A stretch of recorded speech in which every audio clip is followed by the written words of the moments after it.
This evening, a mother breaks her silence on the Cherry Tree Lane massacre, in which her child was among 8 people killed.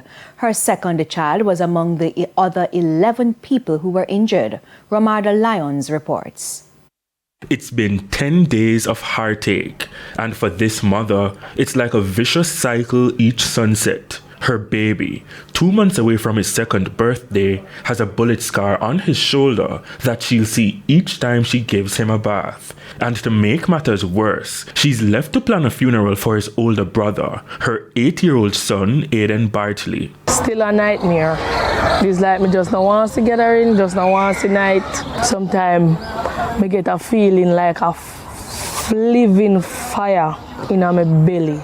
So me just try to stay away from talking about it. But she spoke today.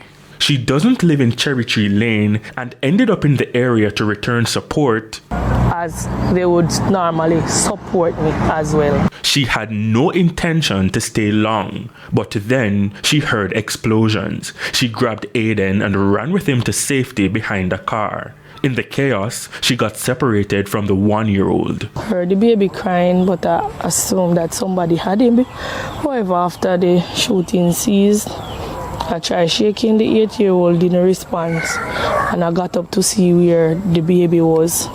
A gentleman had him, tell him thanks several times, asking somebody to take up the 8-year-old for me because I was shaking the whole time. Nobody would move. At that point, she was unaware that the 1-year-old was bleeding. Head out of the area, trying to get help. Woke up the guy who reminded me that the birthday thing was the Sunday. And he said to me, but the baby get shot. Me said, no, a blood off of somebody catch him, not noticing him get a wound to the shoulder. She eventually got help and rushed to hospital. The wait for word from doctors, brutal. And when word finally came, something far worse than brutality. Now, all that remains of the 8-year-old are memories. One of them, his fascination with soldiers. I always wanted to be a soldier. No soldier can pass and he not shout them. Anyway, if I even run the corner in there and he spot them. Sometimes they blow him, sometimes they stop. The first couple of days after the incident, her home became a place of agony. Terrible. It was terrible. Trust me, terrible. Nothing more than terrible. Stay away from home. Don't want to see night come down. Me just prefer to see daylight.